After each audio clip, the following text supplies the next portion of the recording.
State. Alexandra High Court sitting in Ikoyi Chimaobi years for refusing to accept the naira as legal.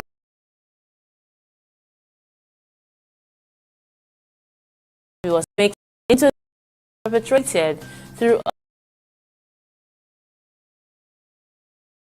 and Delio Commission case. And the Bauchi State Governor Bala funding to its primary healthcare sector. Bala disclosed this at the meeting of the State Task Force for Healthcare, the one-hall government house. The governor, who by his deputy Altao, said at the moment the sum of 261 million naira of the state government towards expanding access to quality healthcare. And on business, Nigeria wrote the production power supply to the country. Adu said the measure has led the country's electricity production to fall by 30 to 50% and forced state-owned power company Nijilek to impose planned power cuts that can last days, especially in Niamey. And on the foreign scene, China to stop milling after United States President Donald Trump said it was up to Beijing to come to the negotiation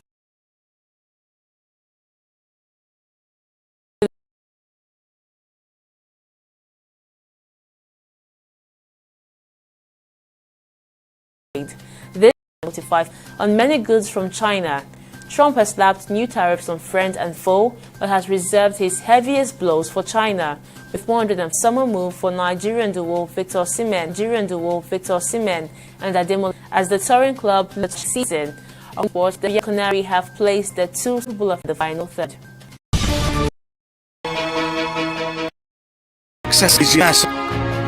How difficult can we for us? You know, we play with.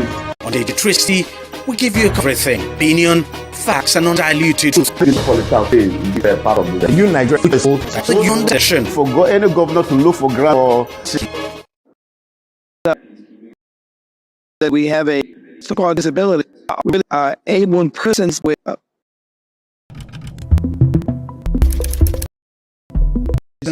we have equal information. Yet, out of millions of publications, each other and accessible for us. In developing countries, an even smaller percentage of publications are available in accessible formats. The Marrakesh Treaty, as it is called, will greatly expand the availability of artistic and literary works in accessible forms, such as Braille, large print text, and audiobooks. This can make a real difference in the lives of the world's more than 300 million visually impaired persons.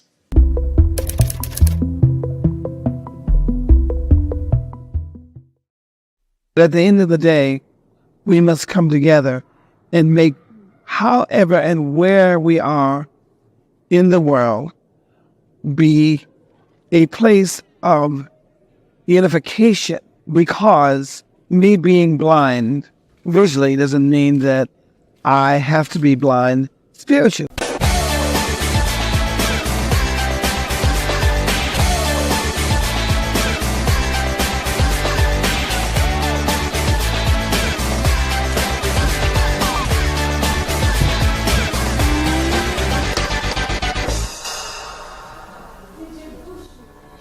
It's been 42 years now since St. Ambrose's Catholic Secondary School was established by the Catholic Church before it was taken over by the government. Several students have passed through the four walls of the school, just as several administrative staff have come and gone. But the one thing that has remained largely unchanged is the infrastructure and teaching facilities in the school.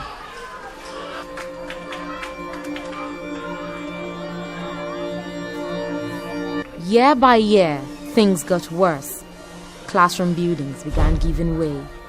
The classrooms themselves became inconducive for both teaching and learning. Things were literally in an abject state. We have been managing teaching even when the rain is falling, the rain will be falling inside the classroom. We cannot abandon teaching. At times we mass students together when there is no conducive classroom.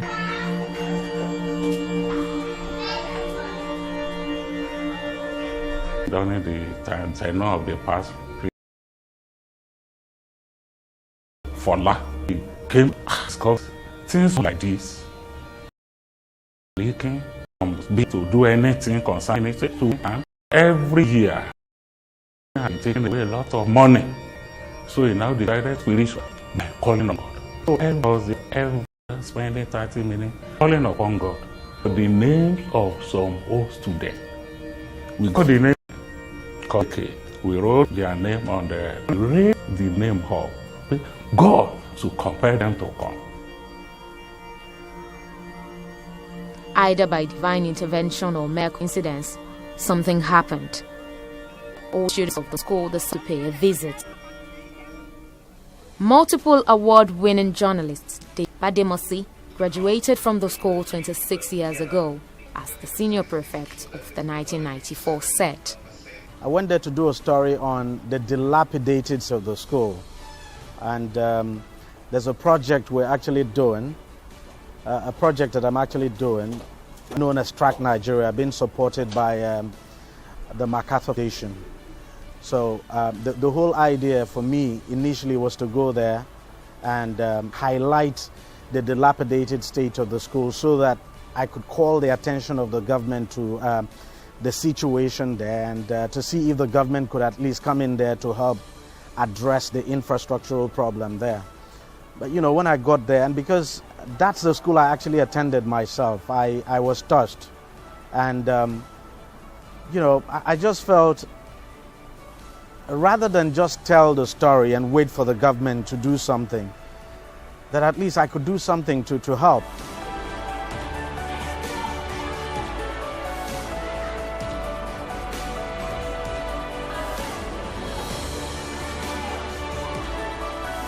I was really touched, and I decided, well, that at least we could do some renovation. So the whole idea was, okay, go there, renovate, and that was how it started. An engineer was contracted to commence work on the site, but little did they know that the structure required more than the planned renovation due to the severity of the damage. When I got there, all the foundation was already above the ground level, meaning that you can even be seeing the foundation footing already outside exposed, which anything can happen. The building can collapse at any time.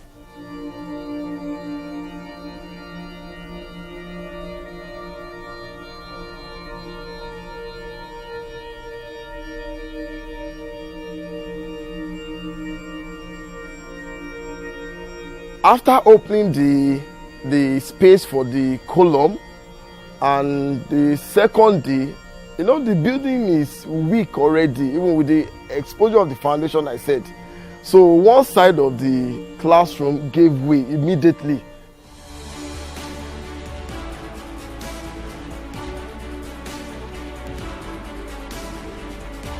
The only thing we could do to salvage the situation was to pull down the entire building and you know, build a new one. And for me, that was something really huge. It was not something that I had actually planned for, considering the cost implication. So I summoned courage and I said, you know what, okay, you guys go ahead, pull the building down, we'll put up a new building.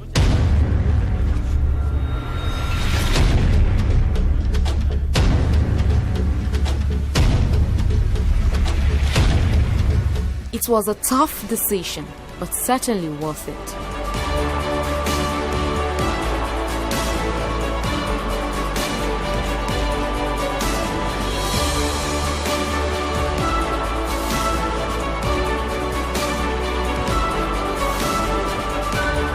The reconstruction officially kicked off in August 2019 under the direct supervision of one of the alumni of the school.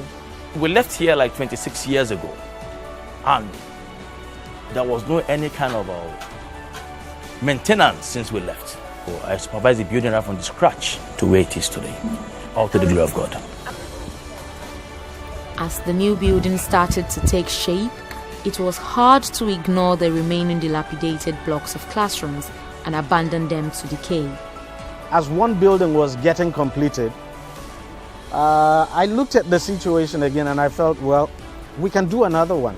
So I said, you know what, I looked at my pulse and I said, well, maybe I could just try the second one. And then the second one came down, the old building now came down, and we started work on the second one. And then the third one as well, you know, one of the old students there came to me and said, look, supposing I provide blocks for the foundation, you know, and then, you know, build it up to lintel level, would you be able, would you mind to just take it over from there? And I was like, okay, let's see how it goes. Because I knew it was going to cost a lot of money, but, you know, that was how the third building started. Then there was no plan to have a toilet. The school had no toilet. But then I felt, look, it wouldn't be nice at all to have these new buildings. You have the students there, and then they have no place to go ease themselves, and they have to make use of the bush. Again, I summoned courage, and I said, okay, you know what, let's put up a toilet facility there. And that was how the toilet facility came up. So right there now we have 10 toilets. I then thought, if you have a toilet, how then do you get water to service the toilet? And the school has no borehole. The school has a well that dries up during the dry season. And then, again, not planned for initially. Remember, I started by saying we wanted to do just one building. Not planned for. So I said, okay, let's get the borehole. After the borehole, then came the landscaping and flooring of the school.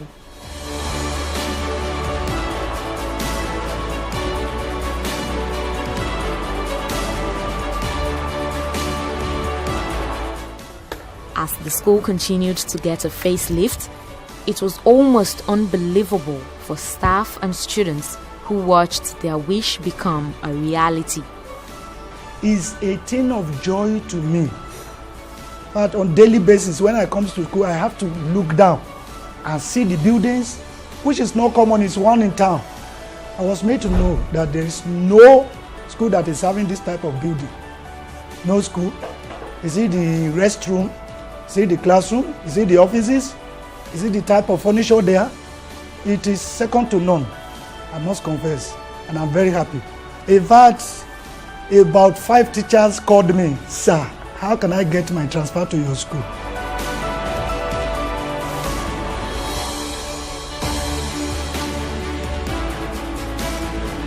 And we start everything together. You understand? The foundation, the building, the roofing, the plastering, the painting, and everything. I was there with them, being one of the host students. By the time our students see what is going on in the school, they were all happy. You understand? By the time we want to do little works there, I have to call them. This is your class. You are going to use this class. So what can you people do for us? And they were happy in helping us. Packing sand, gravel, you know, all these things, little things that they can do with joy. You know, in fact, they were happy doing it for us, being their school. And I believe by the time we are going for a new section now, we are going to have more students.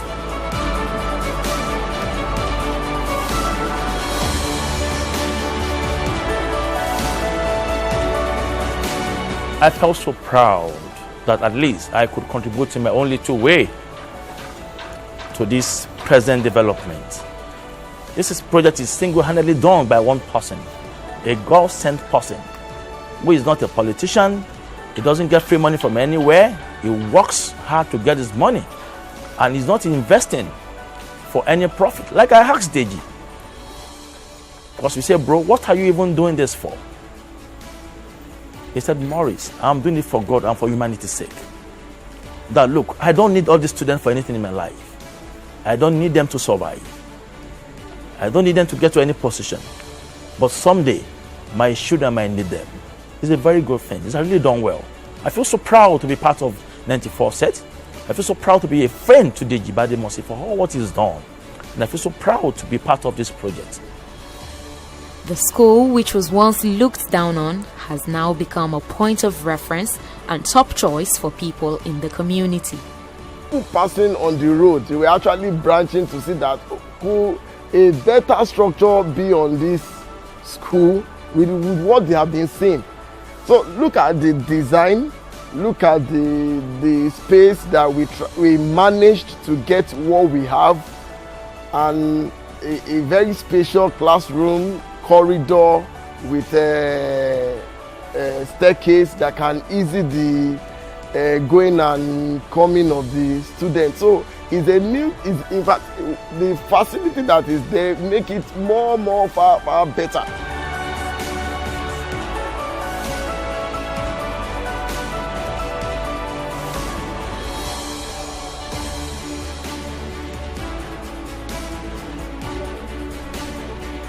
The only thing that makes me happy is that these students will now learn in a good environment.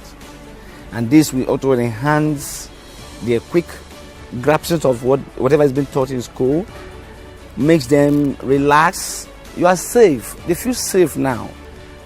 I think the last time we went there, we saw the building. I couldn't imagine how they could understand what the teacher is saying. But one, you're not sitting well. You're either standing and you're receiving your lecture, or you're sitting with somebody. But with what we have on ground, I think the student will be happy, will learn well in that good environment.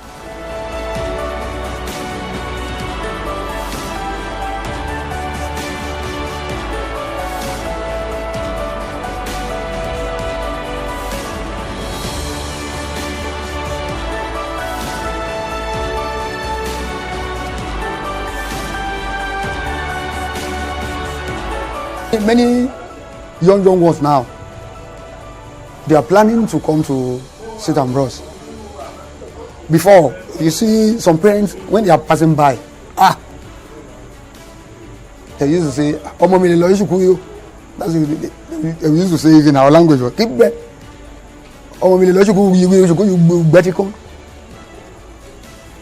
I myself then, I cannot say this is my school. But now, I can boast. This is the school I passed out from. So I'm very, very happy, and I'm using this medium to thank Deji Badmus for what he has done for our school. He rebuilt our school, and God will rebuild his life.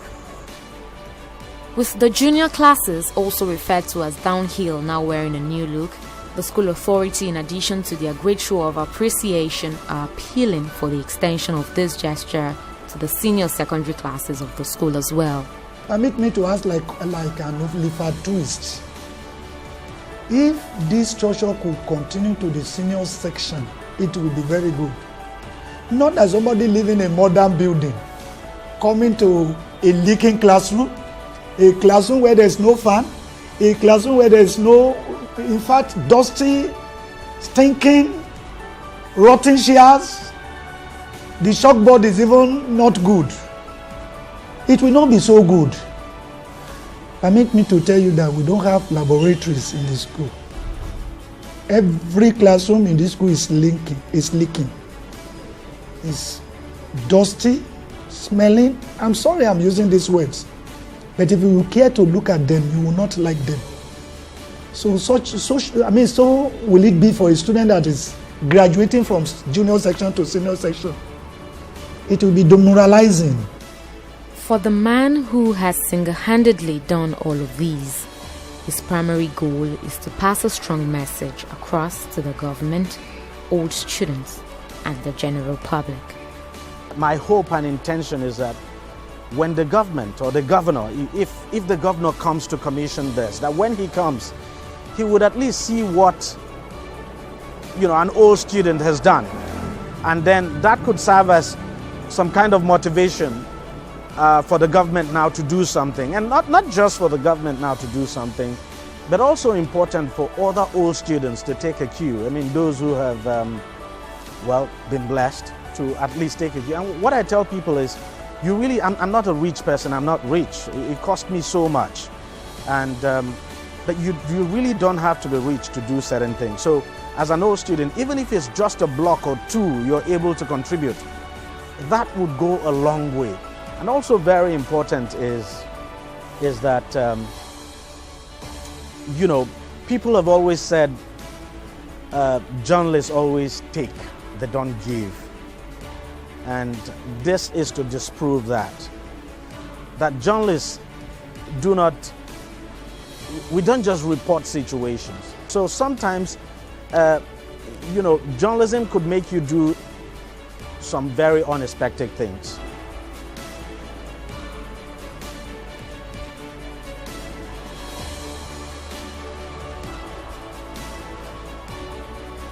Do I plan to do more in the future? Yes, by the special grace of God, because to some extent, we are actually the government. So whatever, as individuals, whether individuals or collectives, not in government, whatever it is we can do to help make our society better, we should do it.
Abdullahi Dalhatu began grape farming at Dufa Dufa village in Kudang local government area of Nigeria's northwest Kaduna state in 2003.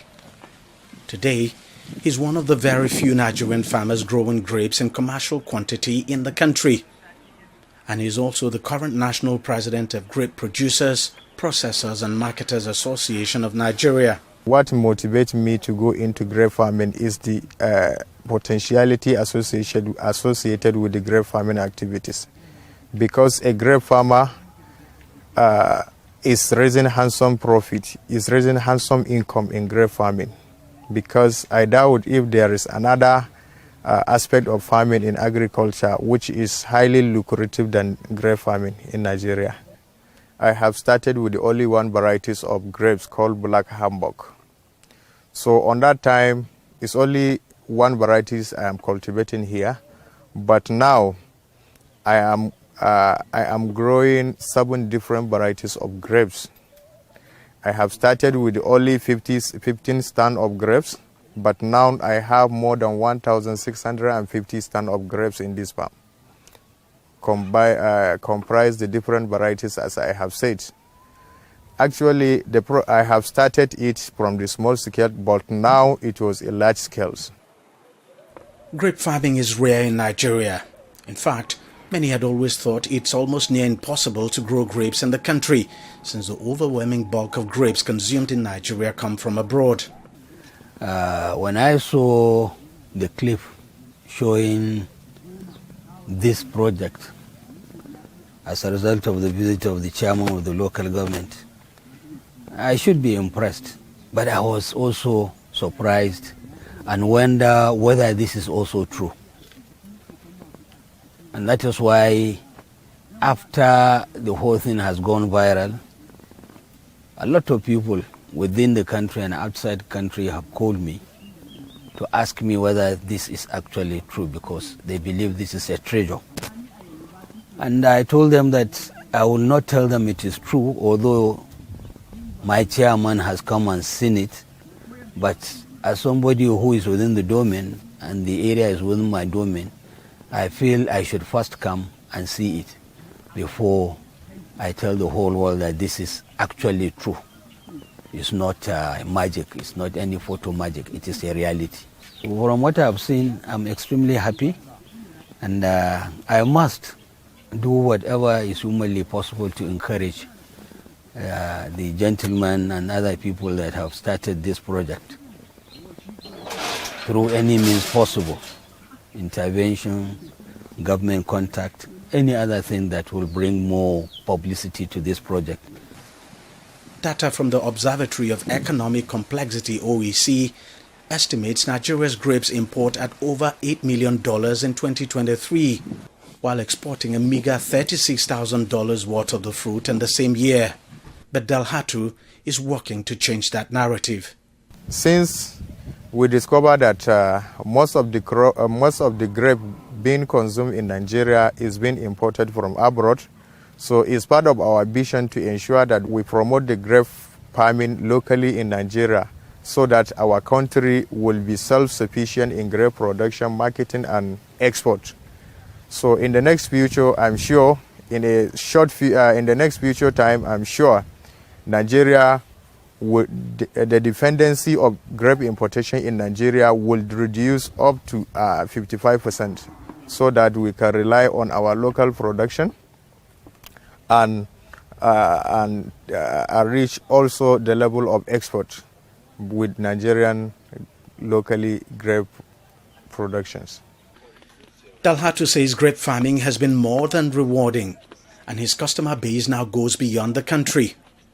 Actually, the grape marketing is so friendly in Nigeria because of the quality and the quantity of grapes we are producing.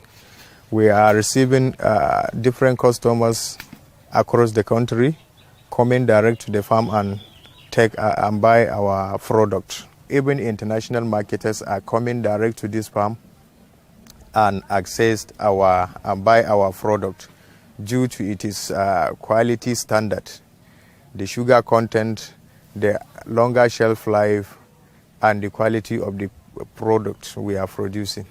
We have the benefit of climate to get 2 good harvests per year, contrary to what is happening in the other countries. Based on the favorable climate we are blessed with, so we used to have a bumper harvest of 2 times in a year. For now, Dalhatu grows only table grapes, which are widely consumed in Nigeria. But he says he's making plans to start growing wine grapes as well. Grapes is a type of plant that has so many varieties. So Nigerian, we are only, as I told you, that we are only have the capacity to produce 7 different varieties of grapes. So we need more exotic and improved varieties.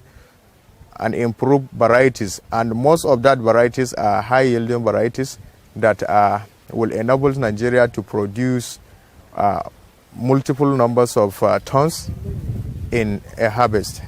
So we need hybrid varieties of grape seedlings. So far, Dalhatu has trained over 50 persons in grape farming here at his farm. Almost all his trainees have gone on to start their own grape farm. But he says grape farming comes with some familiar challenges. One of the challenges is that inadequate water supply. Grape is a kind of plant that requires excessive application of water. So insufficient water supply is one of the factors that reducing the growth and development of grape value chain. And the second challenge is faced by our grape farmers inadequate of hybrid seed varieties. Then the third problem we are facing is the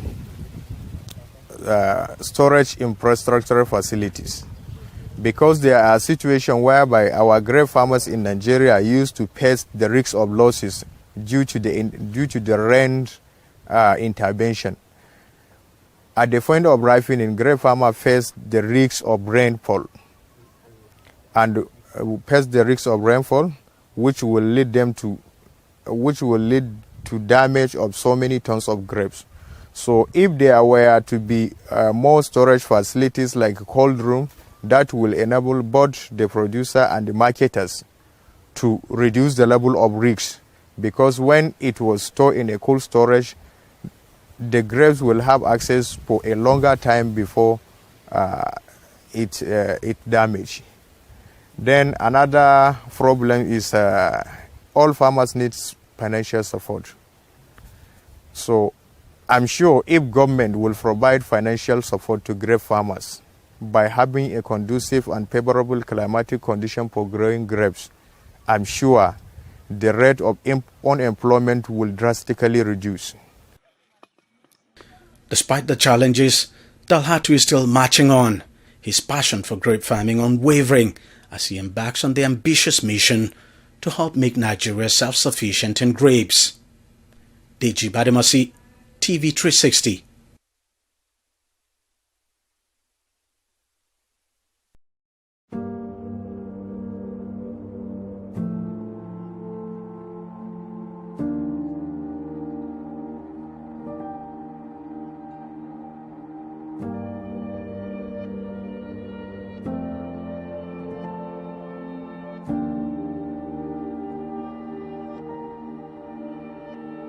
Well, I didn't know on time because I only knew that she found it difficult to read, and even when she started school, although I thought I was part of the reasons why she could not catch up with her mates, because I was actually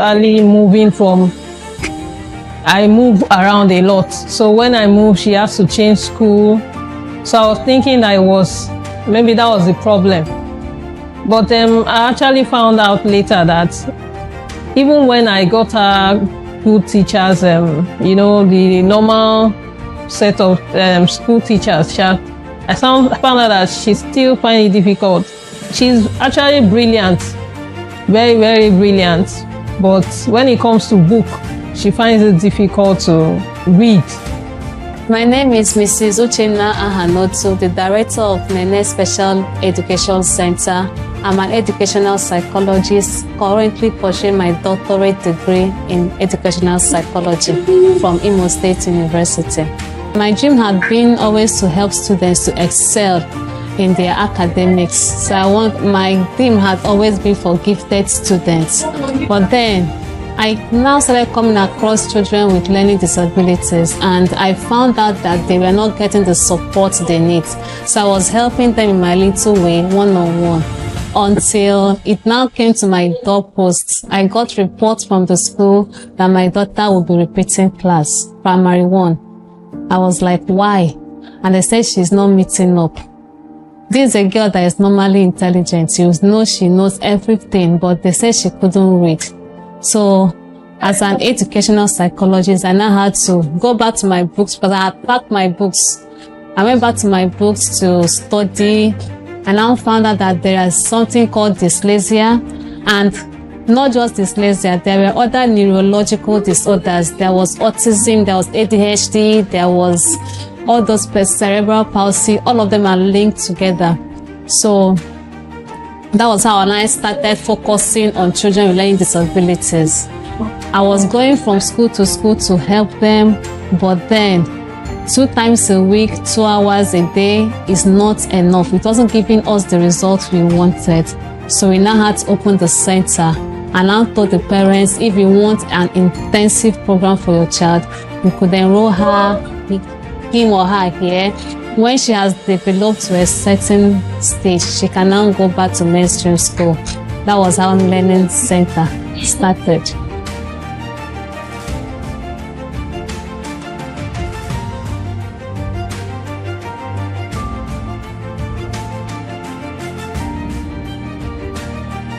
High five. Please B sound. C sound. The thing is, when a child is not performing well in school, and you know you have tried all you can, you've given the necessary intervention, lesson teacher, good books and all that, and she's still performing low, I think it's time to diagnose her. As a psychologist, we diagnose, when a child comes to our center, we diagnose the child first to know the specific area of challenge. And that's why we're able to now diagnose, say this is dyslexia, this is dyscalculia, this is ADHD, this is autism. It can become comorbid with speech delay, whatever it is. So diagnosis is what we do first. When we diagnose, we can now draw up an education plan for the child. All our children have their own education plan because a child with dyslexia is not at the same pace with another child with dyslexia. So we do one-on-one therapy, we do one-on-one teaching for them, meeting them at their various points of need, and then they come up. So that's basically the strategy, identifying the specific disadvantage and then tackling it individually, not as a class.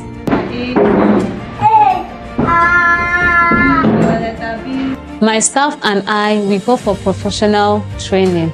We go for courses mainly online. Okay, this is actually a timer. This is a timer we use for their section.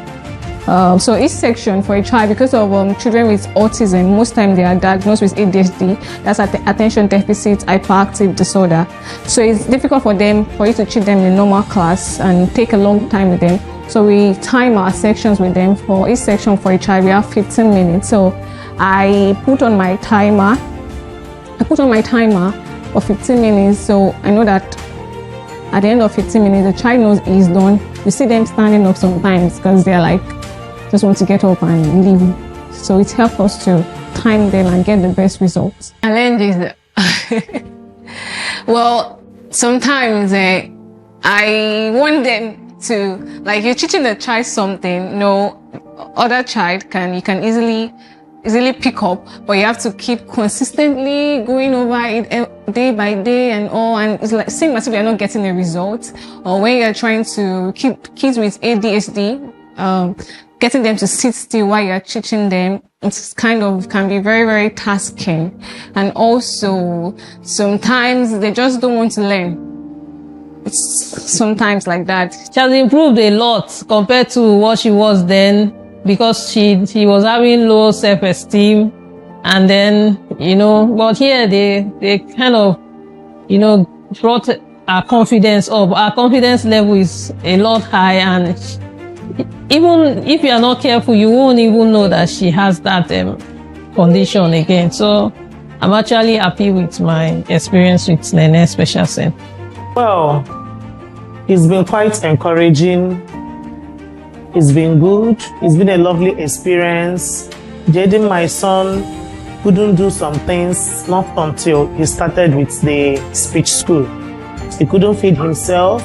He couldn't identify letters. He couldn't identify numbers, but his hearing was perfectly well, and he's still fine. He hears very, very well, but he couldn't identify some things. But right now, he can identify, he can make sounds, and the rest of them. So I'm impressed. Before, she won't even try to pronounce, as in, if the word is difficult, she just jumps it to the next word. But now she's trying to, and then she has improved in her reading. She has improved in her self-esteem. I don't know, psychologically, she has improved. We started last year, 2022, with the few students I had. So this year, we plan to go more social media and then reach out to schools, primary schools in particular, to inform the headmistresses, the proprietors, that there is a diagnostic center where they can diagnose a child's learning challenge, because most of them are harbored in these schools, but the teachers are confused. They just think maybe the child doesn't want to read. So We want to tell them there's a center where they can diagnose the child's disability, and then we can also help them to tackle the challenge. So our aim is just the proprietors, and then through social media, we reach out to parents that are worried about their child's development. I want to ask every parent that when you observe that kind of situation with your child, you should seek. Don't just assume, because some secular schools, they don't really look out for these conditions in children. They just assume that the child is poor or the child is dull. They don't have provision for that in most schools. So, and then such child will have low self-esteem, and it will look like they cannot do anything, or they look inferior to their peers. Okay, clap for yourself, clap for yourself.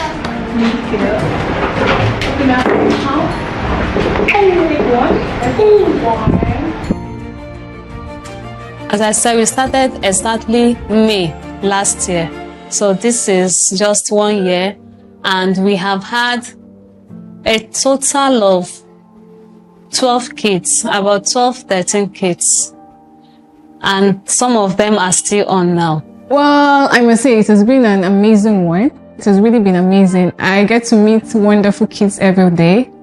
Yes, I see them and I'm like, God, these kids are just wonderful, because the world might not see them in that way, but meeting them every day has been like a blessing to me. Being able to interact with kids, it has been great. My advice to parents that they should find out and keep a close eye on their child. Try to find out about their disabilities earlier in life, so that it will reduce the amount of time that we have to teach them. Early detection matters. If your child is delaying, just come and find out if it's disorder or delay. We will tell you. If it's delay, we'll just tell you to go. With time, he will talk. But if it's disorder, you have to start immediately to intervene to help the child. Please find a good learning environment for your child. Find a center that understands their challenge and they'll be able to tackle their challenge with the right resources and with the right frame of mind. It's not a flogging issue. They need all the love and care they can get, and they also need the professional touch to get them out of where they are.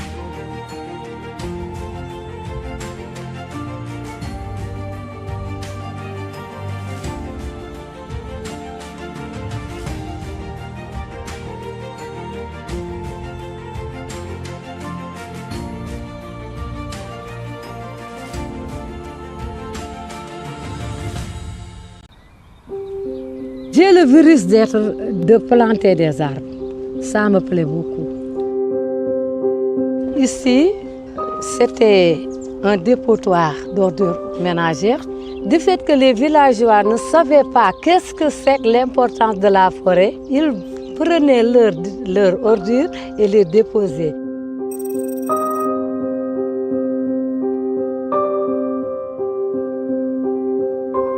En ce moment, je leur ai sensibilisé de leur dire que l'arbre doit vivre comme nous, donc il ne faut pas salir l'arbre.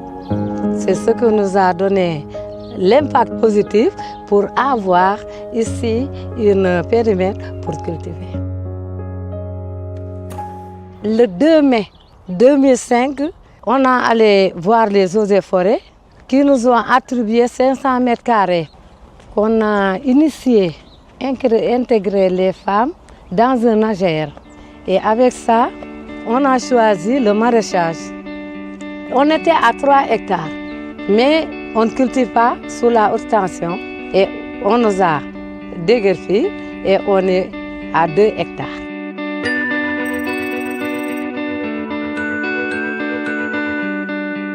Si on fait travailler ces femmes dans cette forêt, c'est pour qu'elles prennent également soin de cette forêt.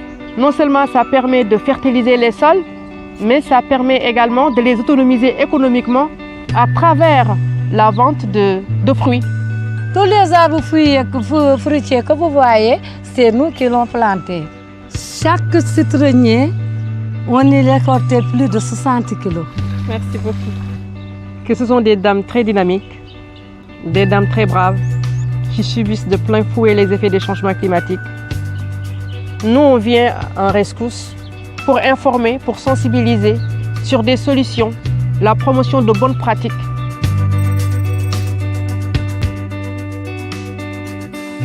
Pour les cas pires, c'est également l'apparition de nouveaux parasites. Et ça, on le vit ici au quotidien et un peu partout au Sénégal. Ça participe également à la dégradation des sols. Justement, c'est la raison pour laquelle nous, on essaye de trouver comme solution prioritaire aujourd'hui le reboisement massif dans les périmètres maraîchers avec des espèces qui sont répulseurs aussi. Notre projet d'avenir, si les femmes l'acceptent, on veut faire un projet de pépinière dans les alvéoles pour alléger les travaux. La femme est à l'image de la terre. Ce sont des vrais écoféministes qui sont là, qui sont engagés pour la protection et la préservation de l'environnement. La forêt, c'est nous et nous, c'est la forêt.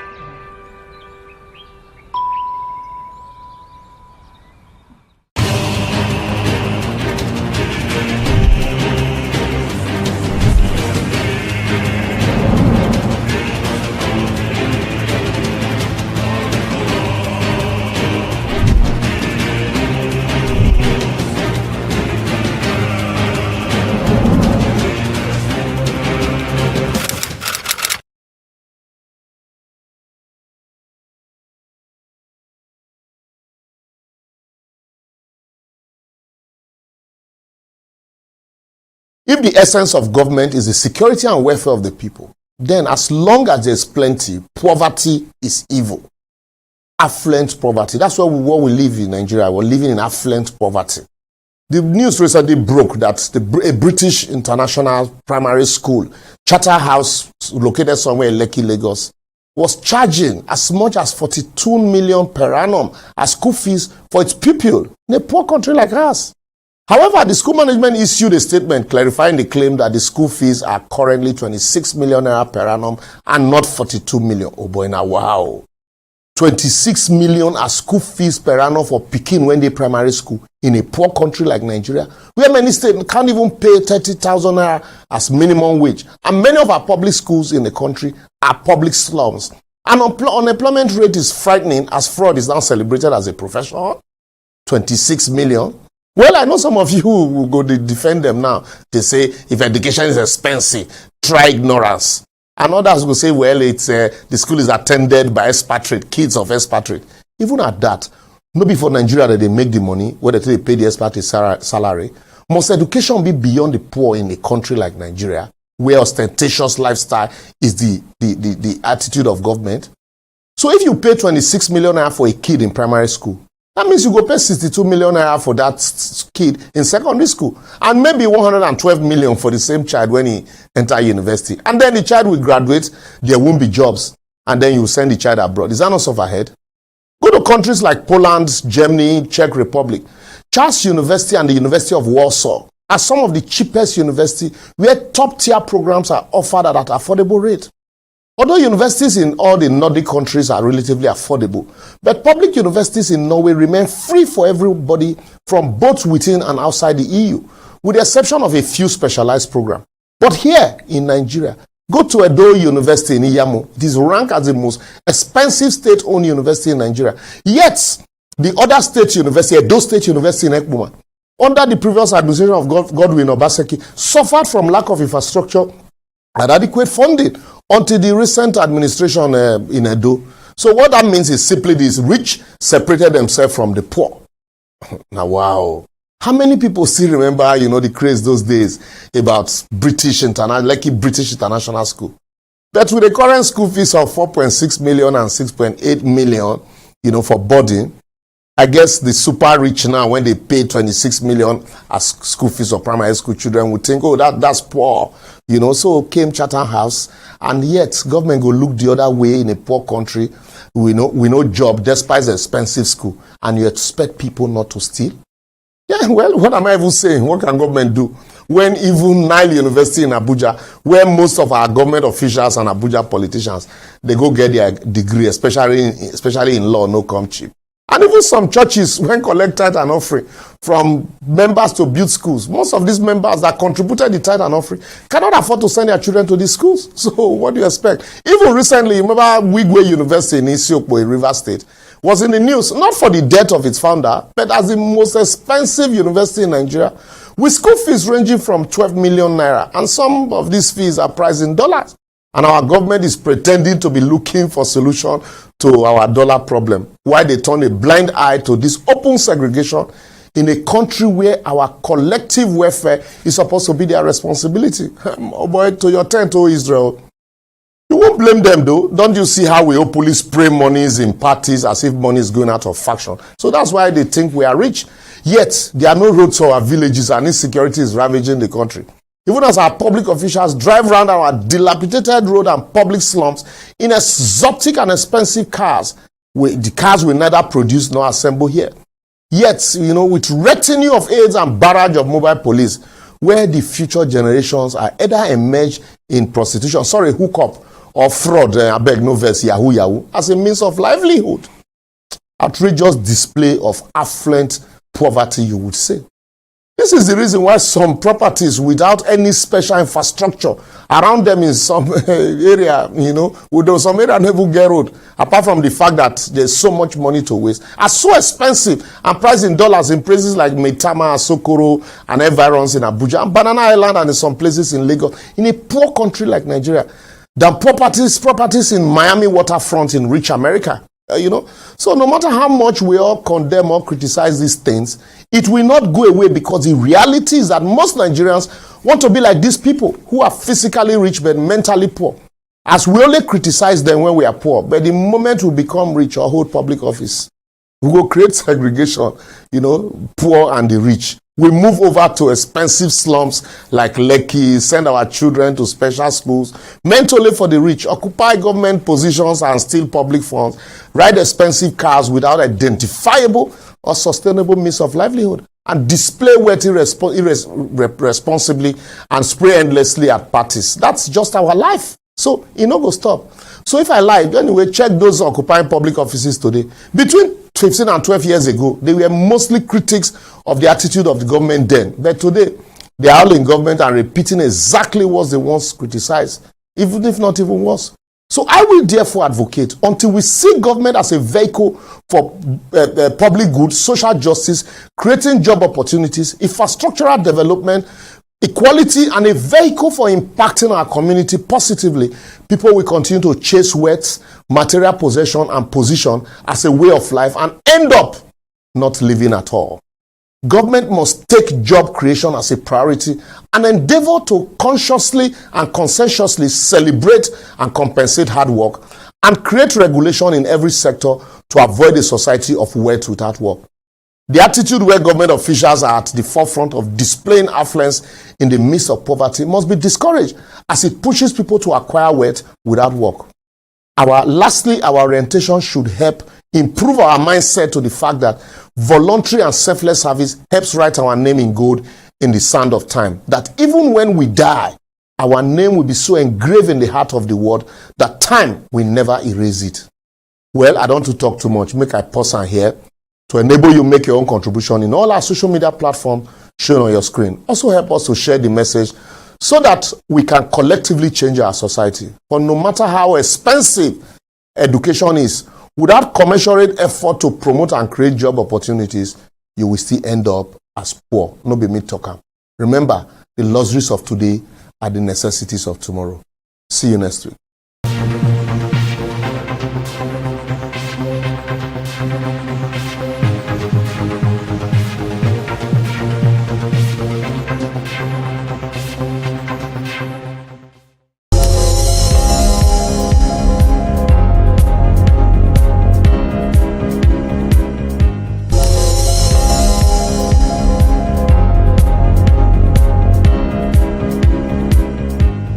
Has risen to 11.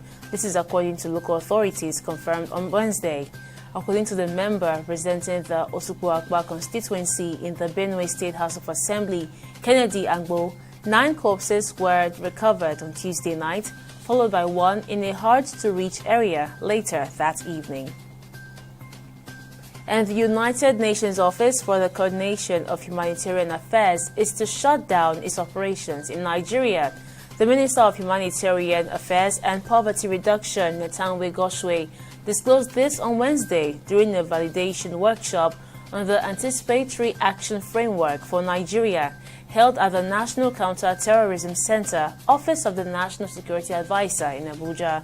According to him, the UN resident and humanitarian coordinator Mohammed had informed him about the decision. And the Nigerian government has declared Friday, April 18th and Monday, April 21st, 2025 as public holidays to mark Good Friday and Easter Monday. This was disclosed by the Minister of Interior Olubunmi Tunji-Ojo. He emphasized the importance of embodying the virtues of the sacrifice and love portrayed by Jesus Christ, who had to die for the redemption of man, while greeting Christians on the joyous occasion. And the Federation Account Allocation Committee, FAC, says it shared a total of 1.57 trillion naira to the 3 tiers of government as federation allocations for March. In February, FAC shared 1.67 trillion naira among the 3 tiers of government from a gross total of 2.34 trillion naira. This indicates the total amount shared in March declined by 100 billion naira, or 5.98%. And on the foreign scene, an earthquake of magnitude 5.6 on Wednesday struck the Hindu Kush region in Afghanistan. The European Mediterranean Seismological Center, EMSC, made this known. According to the EMSC, the quake occurred at a depth of 121, with the epicenter 164 kilometers east of Baglan, a city of around 108,000 people. And on sports, the governor of Ogun State, Dapo Abiodun, has unveiled the mascot, the logo, and the theme song for the 2024 National Sports Festival, bills to be held in the state from May 16 to 30th, 2025. Abiodun, represented by his deputy Noimot Salako Ogedele, equally pledged that the state will deliver the most memorable, most inclusive, and most inspiring national sports festival Nigeria has ever seen. And finally, hostilities will begin on Wednesday in the 2025 Nationwide League One season. The Hyperboss FC will square off against Like Minds FC in the opening fixture of the campaign at the Buhari Stadium in Abuja. The match, which is billed to kick off at 3 p.m., will be live on NLO TV. And those are the major stories from our newsroom at the moment. We'll bring you more updates at the top of the hour.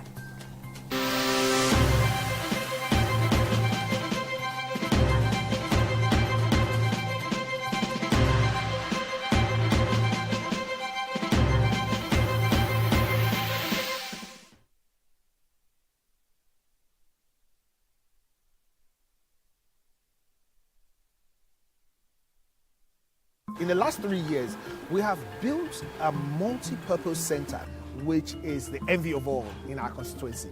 And I can tell you that the people who are living there are already enjoying it. Guy, do you think what this man just said is true? See, I seriously doubt. I'm sure it's one of those their silly lies. And wait, do you know there's a way to find out if these things he's saying is true or not? This is the Construct app. It gives people like us a sure way to track implementation of constituency projects. It gives valid and verified information on location of projects, amounts allocated, amount funded, the level of job done, and even the profiles of concerned legislators.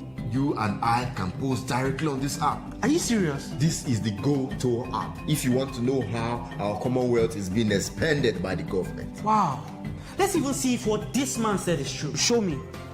The Construct app is developed by Other People Nigeria with support from USAID and is available on both Google Play Store and Apple Store. And it's true. Of course, I told you.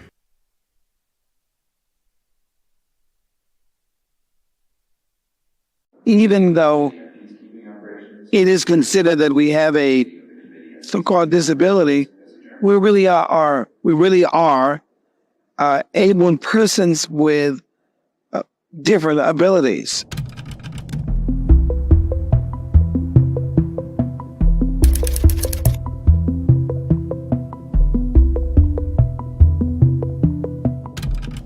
for society and development to be included of persons with disabilities, we need to have equal access to education and to knowledge and information. Yet, out of millions of publications each year, fewer than 5% are made available in accessible formats for visually impaired persons. In developing countries, an even smaller percentage of publications are available in accessible formats. The Marrakesh Treaty, as it is called, will greatly expand the availability of artistic and literary works in accessible forms, such as Braille, large print text, and audiobooks. This can make a real difference in the lives of the world's more than 300 million visually impaired persons.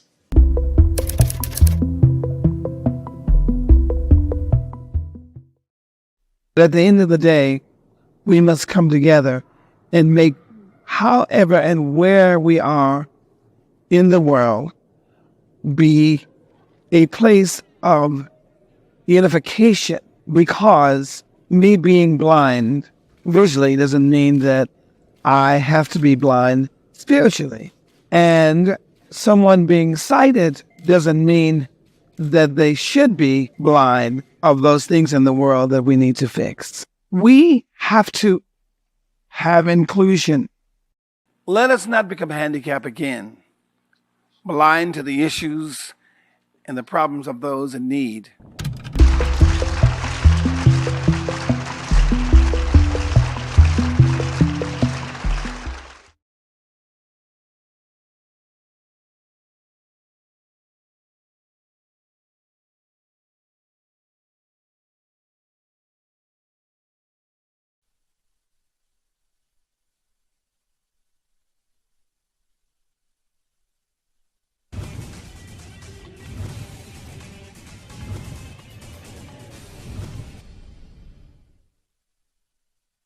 Hello and welcome to the program. I'm Sydney Okafor. In keeping with his administration commitment to delivering quality education for students in Lagos State, Governor Babajide Sanwo-Olu has officially opened state-of-the-art classroom blocks, complete with a mini football pitch and a multi-purpose sports court at Keme Balogun Junior Senior College in Ibeshe, Ikorodu. The inauguration marked the commissioning of 16 state-of-the-art classroom blocks for secondary schools, facilitated by the Special Committee on the Rehabilitation of Public Schools across the 6th Education District in Lagos State, in line with the state's Team Plugs agenda. Please take a look at the new state-of-art classroom blocks for secondary schools. The commissioning of the new classroom blocks is expected to enhance the school's learning environment and improve the quality of education. Governor Sanwo-Olu, who was received by a large crowd of residents and students, said the simultaneous inauguration of 16 new blocks of classrooms across the state is a testament to his administration's commitment to providing top-quality education for all residents. The governor further emphasized that the construction and renovation of these schools not only improve educational quality but also create jobs, stimulate the local economy, and provide livelihoods for workers involved in the projects. Do one commission or two, we have to do it in concurrent and in large number. And today, in the past 1.5 months, we've been commissioning roads, we've been commissioning drainages. Now is the education sector, which is under a Teams Plus agenda. For some of you that are monitoring, earlier today, we went and commissioned the very ultra-modern, beautiful classroom block in a brand new school of Ajegunle Junior High School in Koshofe local government area on our way here.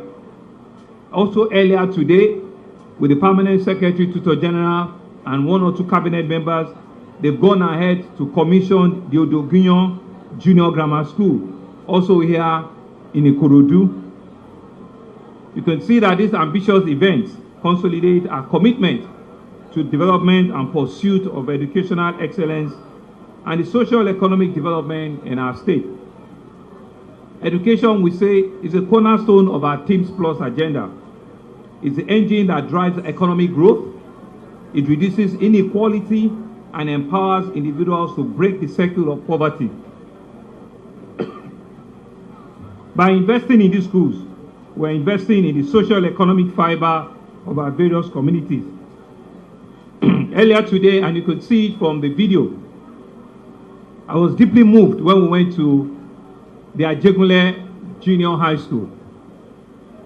This was a community that has been denied for the past almost 15 years, when heavy flooding ravaged the entire community and they lost the only school that they had.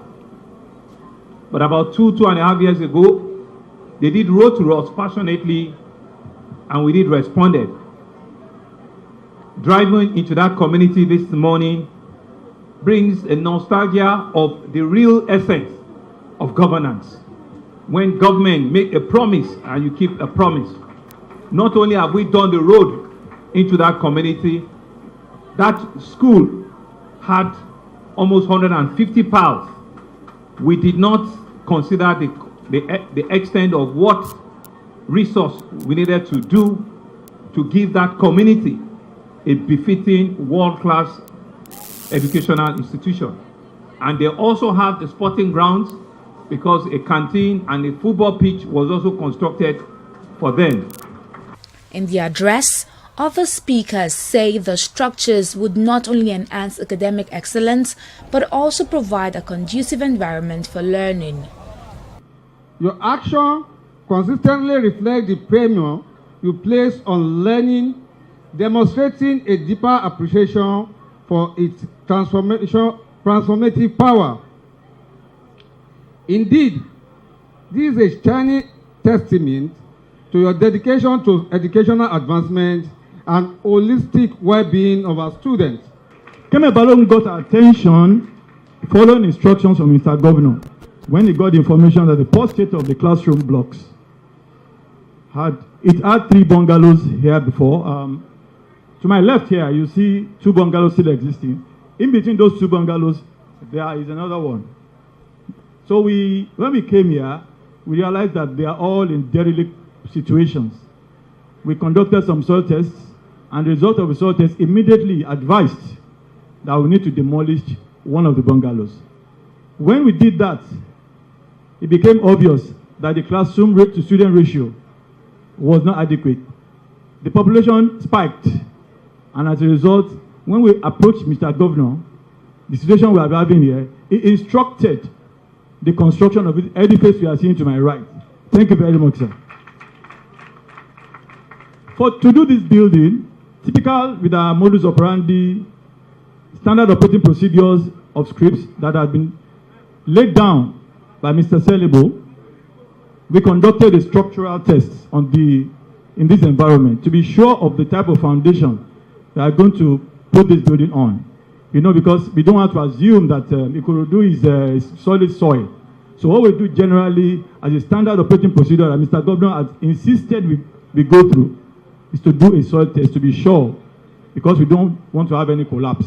The Lagos government says it has constructed about 1,290 blocks of classrooms across the 6 education districts of the state, and also rehabilitated over 4,000 classrooms in both primary and secondary schools in the state within 6 years.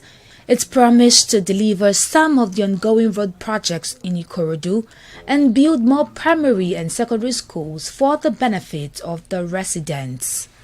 Education is the future of any nation. So it's to pay close attention. But where I want improvement is the teachers, because teachers can only teach what they know. So our teachers in those schools need more trainings, because they can't give what they don't have. What I've observed is that some of the teachers are not even qualified to teach. So they should pay attention to this. Their trainings, they need to be trained to train. If they don't have the training, no matter what facility they put down, nothing will, because it's what goes into the hearts of the children that will come out in the society. So education is very fundamental. It's a vital key to the development of a state, a nation, or any country. So that's my take on that. They should pay attention to the teachers. Because if you have a teacher that knows what they are teaching, the children will learn well and they will understand what they are learning. Teachers determine how, because these teachers are like leaders, they're like role models to the students. We shouldn't even be thanking them for that. It is the right of every Nigerian to be educated. Constitutionally, at least from the primary school to secondary school, at least, every student, every Nigerian child has that constitutional, right to that educational, stages of the stages. You understand? For me, I believe we are still lagging. So many out-of-school children, especially in the north, we are better off here in the south, but we can do more. We have always taken the forefront in terms of education. We continue to do more. There are so many of our children out there who are not in school today. If the education is made affordable, if classrooms are moved closer to those children, there wouldn't be any need for them to trek miles before getting to their school or entering buses that will take them kilometers before they get to their school. Schools should be brought closer to them, and if it's not brought closer to them, there should be programs, facilities that will ensure that they are taken to school and brought back home. Then again, it must be affordable. It's even, I believe it should be a criminal offense for any family or parent not to send its ward to school, especially where the government has provided the needed classrooms. And I believe, while I do not want to thank the government because it is right of every Nigerian to go to school. I believe they should do more, and they are trying. I want to appreciate them for that.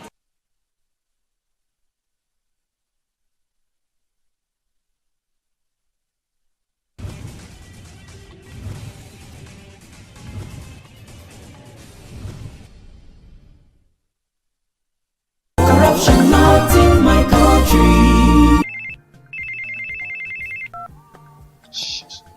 Hello. Alahaji. Right now I'm in Abuja.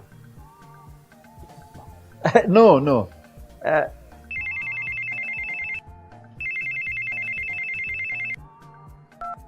Hello? Adamu. Right now I'm in Kano. Yes. When I get back, I will just call you. Look, what is wrong with you? I'm talking on the phone and you are gesticulating and doing. What's wrong with you? Daddy, where exactly are we as we speak? Are you alright? This is Lagos. Well, you just lied to someone that we are in Abuja. Keep quiet. Who told you can tell an elderly person is lying? Daddy, you just lied. And by lying, you are raising corrupt children for the future of Nigeria. That is corruption, not in my country. Corruption not in my country. In the last 3 years, we have built a multi-purpose center, which is the envy of all in our constituency. And I can tell you that the people who are living there are already enjoying it. Guy, do you think what this man just said is true? See, I seriously doubt. I'm sure it's one of those their silly lies. Wait, do you know there's a way to find out if these things he's saying is true or not? This is the Construct app. It gives people like us a sure way to track implementation of constituency projects. It gives valid and verified information on location of projects, amounts allocated, amount funded, the level of job done, and even the profiles of concerned legislators. You and I can post directly on this app. Are you serious? This is the go-to app if you want to know how our Commonwealth is being expanded by the government. Wow. Let's even see if what this man said is true. Show me.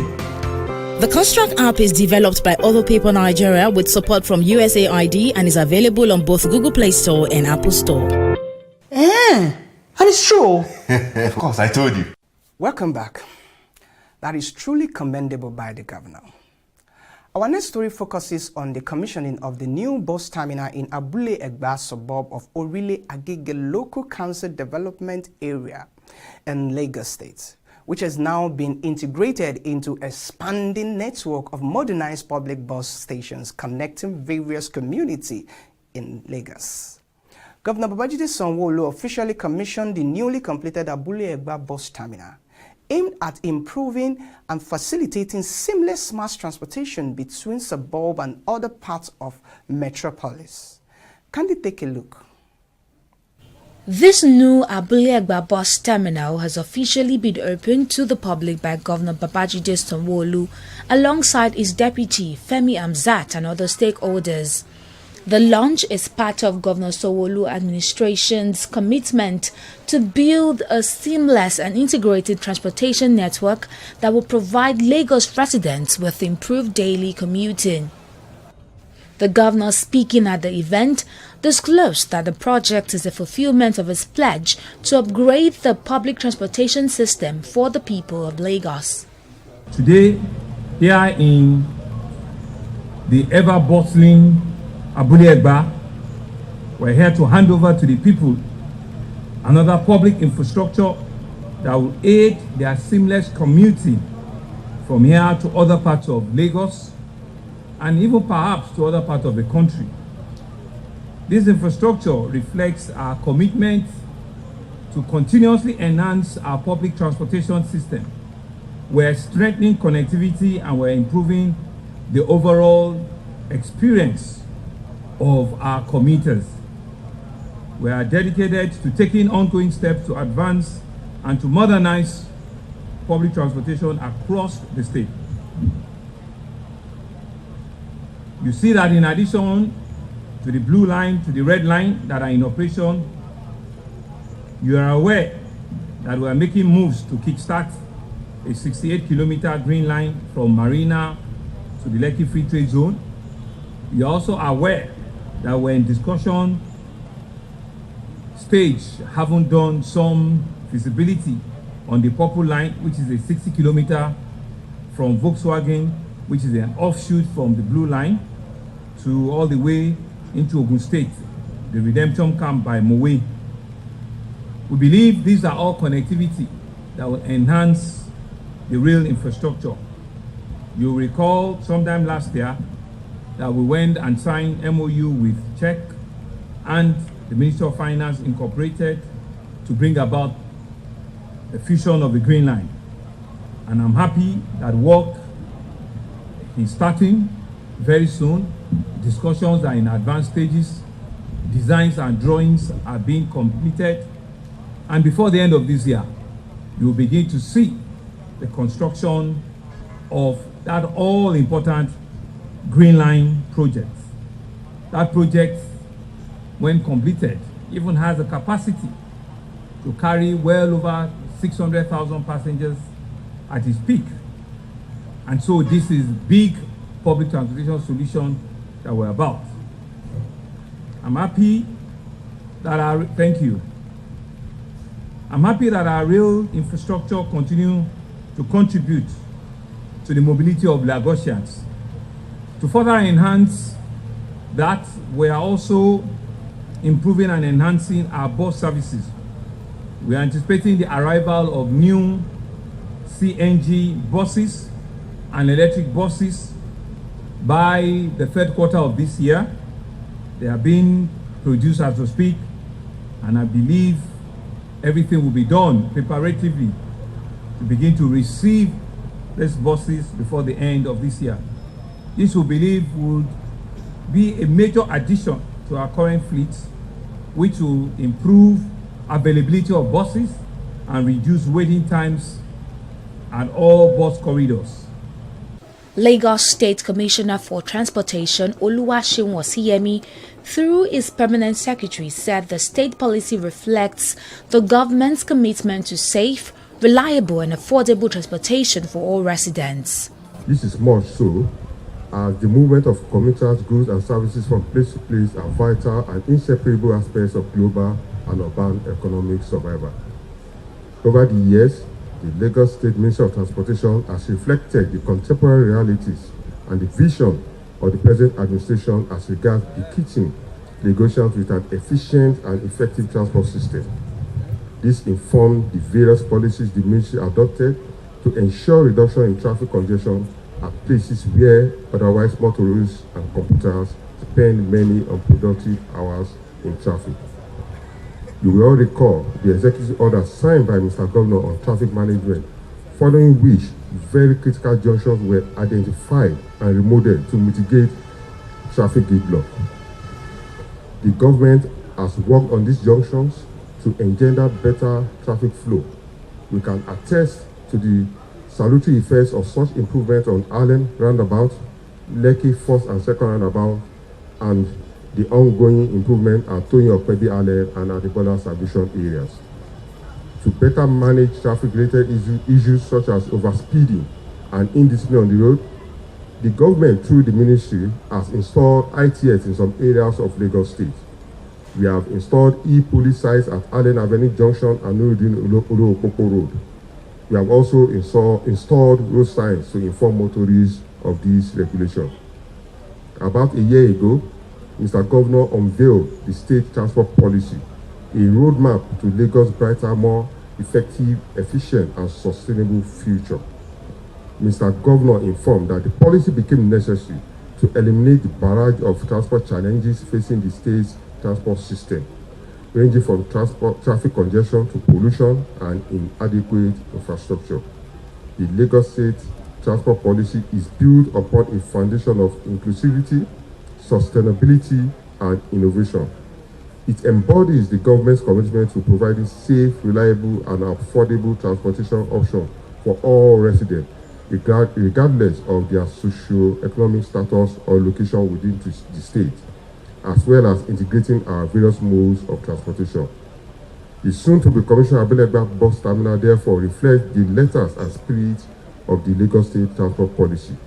It is to provide a central place for connecting to different parts of Lagos, and based on this, I want to congratulate Mr. Governor on commissioning yet another impactful and life-changing infrastructure for the Abelegba community of Agege and the entire Lagos State. Mr. Governor, please be assured of our desire to continue to work until the last hour of this administration to bring your vision and that of the state government to reality. This administration prioritizes traffic management and transport as the first pillar of its Themes Plus agenda. The Lagos State government has been and is still investing in the provision of infrastructure for public transportation, including rail, bus services, and water transportation. To properly coordinate bus operations in communities, bus terminals are necessary and are thus provided. Bus terminals are important because they provide a central location for passengers to board and exit buses and connect to other forms of transportation. To date, the Lagos State government has provided bus terminals in Ikeja, Oshodi Transit Interchange, Aja, Oyingbo, Yaba, Ojota, Ifakoijaye, and now at Abule-Egba. Iyano Ipaja bus terminal is currently also under construction. Like other terminals before this, Abule-Egba terminal has loading bays, a terminal building with a customer service area, a waiting area, spaces for restaurants and other commercial services, offices for ground staff and other BOCs, public conveniences, a water treatment plant, and provision for green energy, amongst others. This development has integrated Abule-Egba, located in the Orile-Agege Local Council Development Area, into Lagos's growing network of communities connected by modern public bus stations. Abule-Egba residents have commended the governor for the project but urged for affordable bus fares. Abule-Egba too is moving forward. If you look at the Abule-Egba, they've changed it compared to 5-10 years backward, because I lived at Songo, something like that. But they've changed the face of Lagos as a whole, and they are building gradually. So I will tell Lagos State as a whole that they should remember us in Badagry. Presently, I reside in Badagry. God will help them. They've tried concerning the express road there, and God will help them to do more and more to all sectors, all areas in Lagos State. Up Lagos State, up Nigeria. when you are partaking in BRT buses, it applies to everyone, whether you own a car or you don't. It decongest the traffic on the highways, so everybody don't have to put their cars on the road.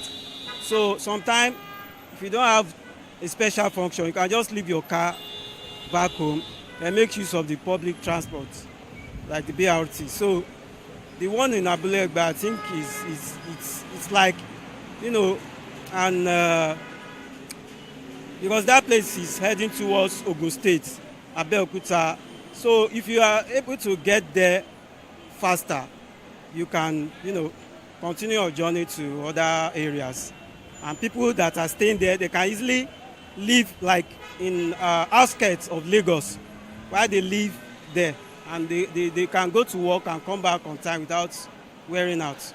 So it's helping the masses a lot. Sanwo-Olu added that the state expects new CNG and electric buses by the third quarter of 2025 with the aim to enhance Lagos bus services. He also urged residents to take ownership of the project to prevent vandalism of the infrastructure. Welcome back. Lagos residents are truly reaping the benefits of taxpayers' money. Kudos to Governor Babajide Sanwo-Olu and his team. Well, that's all we have on this episode of Lagos Voices. I'm Sydney Okafor. Thanks for watching, and bye for now.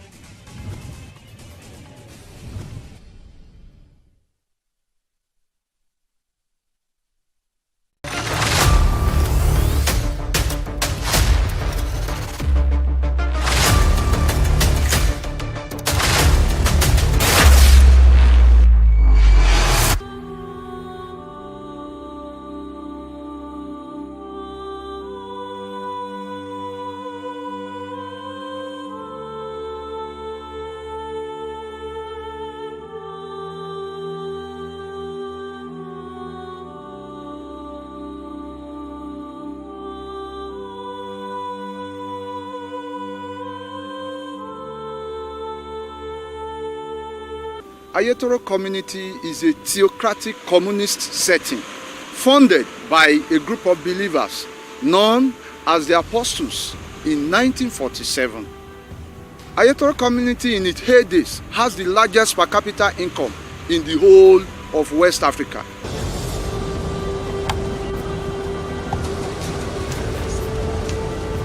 Initially, Ayetoro community was 15 to 20 kilometer landmass away from the sea.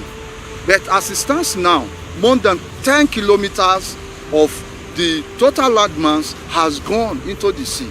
And this frequent surge is attributed to emission from multinational oil companies off the coasts of our land, not minding the environmental challenges and disasters. This is a community established in one of the Nigeria bays. A lot of people you see in the offshore were trained here, both mechanical engineer, electrical engineer, and nautical engineer were trained in this bush. Yes, this bush, I call this place bush. And this is the Shepherd Technical Workshop approved by the IWD, which is now Minister of Transport. IWD means the Inland Waterway Department. That is the colonial time. This place is like small London.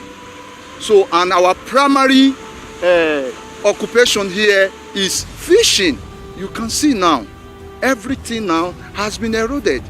Some of our fishermen, they have went to other places to find for their source of livelihood.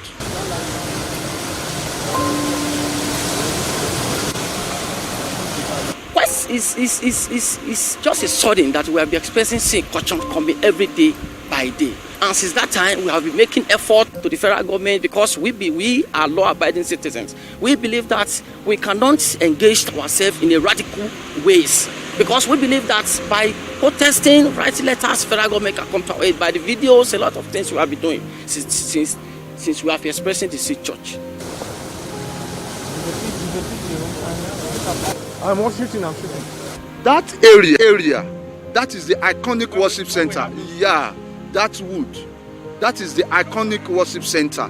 Over there, we have the community service center here, over there.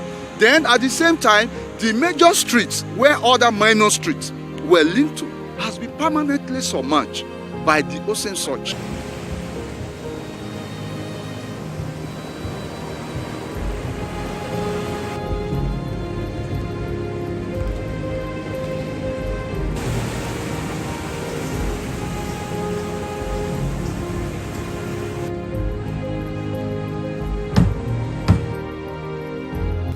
I'm seriously worried.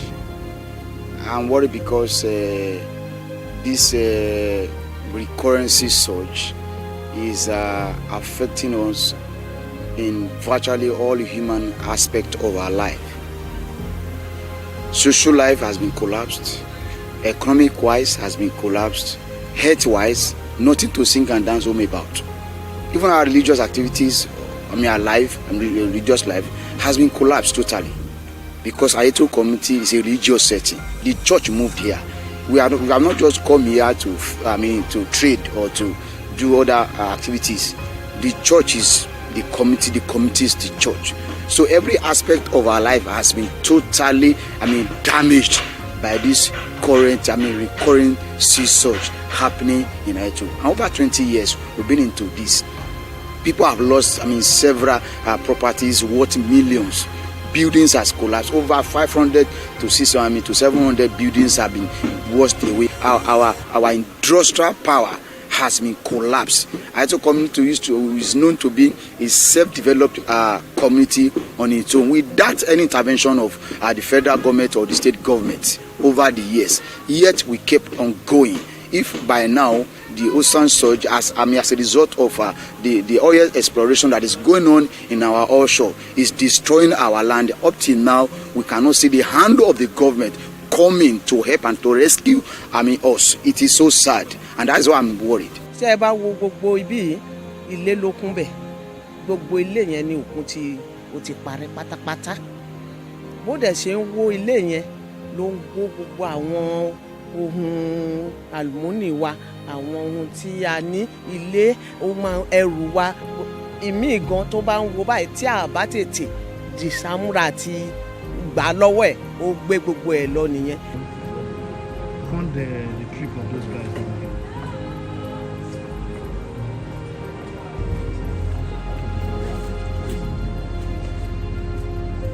Trip of those guys.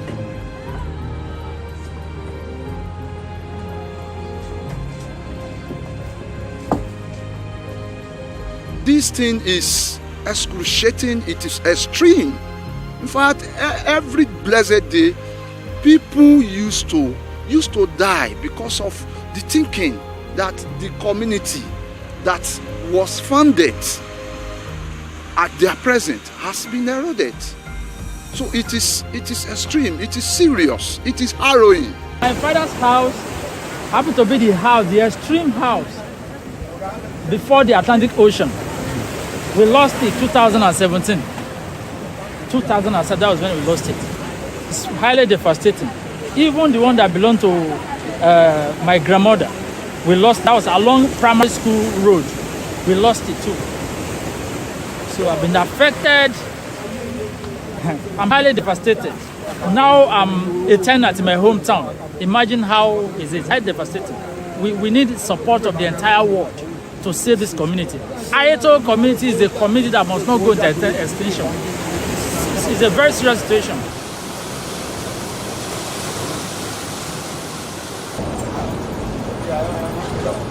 So the community is divided into two, the up and the down. So the up is reserved for the male. Why do you do that? Because they want them to access the sea quickly because of the occupation they engage in.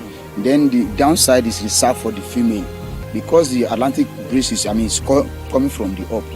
The smoke has to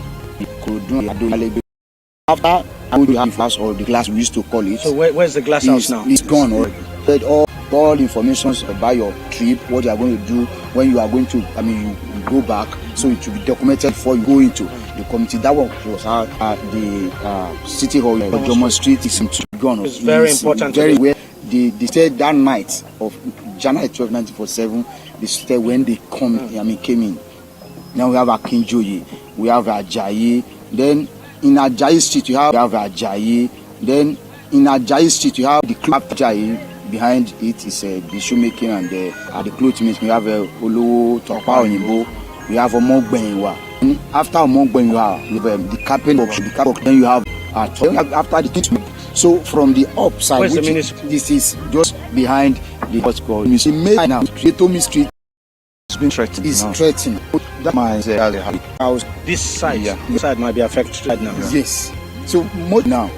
So it's not have the around the just.